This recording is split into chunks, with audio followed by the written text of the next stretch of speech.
नमस्कार मंडळी, मी मनीषा डोके आपल्या आणखीन एका नवीन व्हिडिओमध्ये सर्वांचं स्वागत करते। तर आज मी इथं आबईच्या शेंगा घेतलेल्या आहेत। ह्या आबईच्या शेंगा ह्या वाल प्रकारामध्ये मोडतात आणि ही एक रानभाजी आहे असं म्हणतात। जुने लोक असं म्हणतात की आबईच्या शेंगा खा आणि सर्व आजारांना दूर ठेवा। तर ह्या आबईच्या शेंगा काय करायचं, अशा बारीक बारीक असे त्याचे तुकडे करून घ्यायचे किंवा त्या चिरून घ्यायच्या। नंतर मी तर काय केलं, त्या स्वच्छ पाण्याने धुवून घेतल्यात आणि त्यामध्ये काय करायचं, थोडंसं पाणी घालून ह्या चांगल्या उकडून घ्यायच्या अगोदर। आता ह्या धुवून झाल्याच्या त्यामध्ये काय करायचं, थोडंसं पाणी घालायचं आणि ह्या छान अशा उकडून घ्यायच्या आहेत।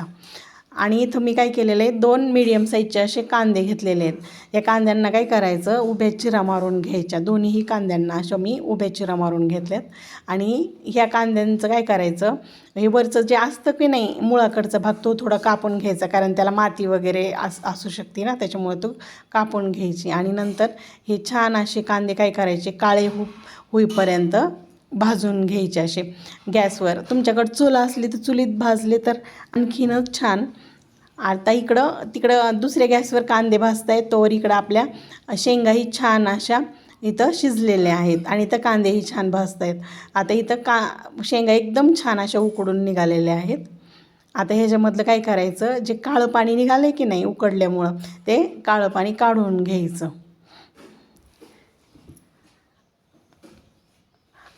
त्याच्यामधून असं काळं पाणी निघतं। काळ्या कोयरीच्या शेंगांच्या भाजीमधूनही असंच काळं पाणी निघतं आणि आबईच्या शेंगामधूनही असंच काळं पाणी उकडल्याच्या नंतर निघतं। हे काळं पाणी बाजूला काढून घ्यायचं आहे आणि आणखी एका पाण्याने हे शेंगा धुवून घ्यायच्या आहेत।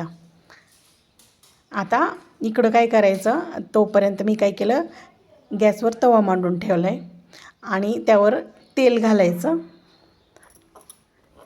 आणि त्या तेलामध्ये मी काय केलं, खोबऱ्याचे असे छोटे छोटे काप करून घेतले, तर ते छान तेलामध्ये तांबूस रंगावर परतून घ्यायचेत किंवा तेलामध्ये छान भाजून घ्यायचेत ते।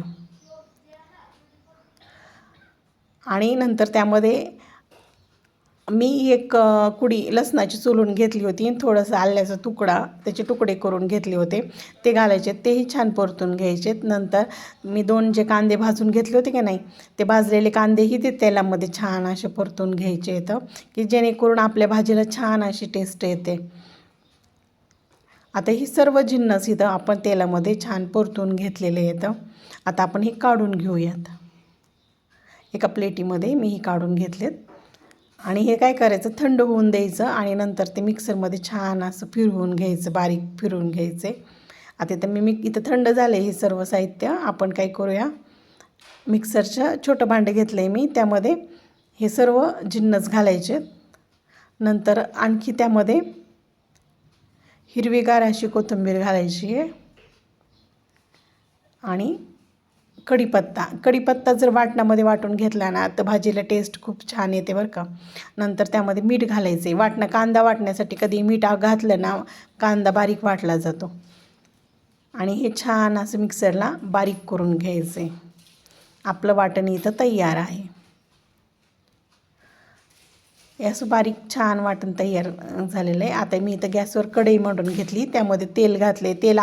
तुम्ही भाजीला जेवढं तेल वापरता की नाही तेवढं तेल घालायचं आणि त्यामध्ये हे काळं वाटण जे आपण मिक्सरला बारीक करून घेतलं होतं की नाही, ते वाटण घालायचं आहे फोडणीमध्ये आणि ते तेलामध्ये वाटण छान असं परतून घ्यायचं आहे। नंतर त्यामध्ये आणखीन कढीपत्ता घालायचा आहे। आपण वाटणामध्ये तर घातलेलंच आहे, पण आणखीन घालायचं कढीपत्ता।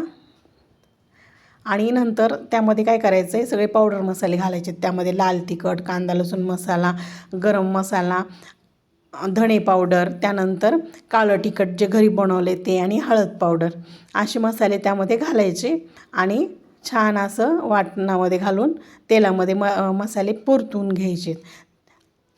फोडणीमध्ये मसाले छान परतून घेतले की नाही, म्हणजे भाजीला आणखीन छान अशी टेस्ट येते। आणि नंतर आता इथं आपले मसाले परतून झालेले आहेत, त्यामध्ये ह्या आबईच्या शेंगा की ज्या आपण उकडून घेतले होते की नाही, ते घालायचे आहेत आणि त्या वाटणामध्ये मसाल्यामध्ये ते छान अशा परतून घ्यायचे आहेत। ते वाटणामध्ये घेतल्यामुळं अशा जरी आपण कोरडे भाजी म्हटलं तरीही खाऊ शकतो, पण मला इथं पातळ भाजी करायची आहे. त्यामुळं मी इथं काय केलं, त्यामध्ये पाणी घातलं. पण हे पाणीसुद्धा कधीही काळ्या वाटणाची भाजी आपण जे करतो की नाही काळ्या मसाल्याची, त्यामध्ये पाणी हे गरमच घालायचं. आता मी ह्याच्यामध्ये गरम पाणी घातलेलं आहे आणि आपल्याला हवी तेवढी भाजी करायची. आता त्यामध्ये मी काय केलं, पाणी घातलं आहे आणि नंतर त्यामध्ये बेसन पीठ की जे मी छान असं भाजून घेतलं होतं ते घालायचं आहे. बेसन पिठामुळं भाजीला टेस्ट, भाजलेल्या बेसन पिठामुळं भाजीला टेस्ट एकदम छान येते. कोणी फुटाणे पण घालतं बरं का मिक्सरला फिरवून. आता आपली ही आंब्याच्या शेंगांची भाजी तयार आहे. व्हिडिओ आवडला तर सबस्क्राईब करा. बाय.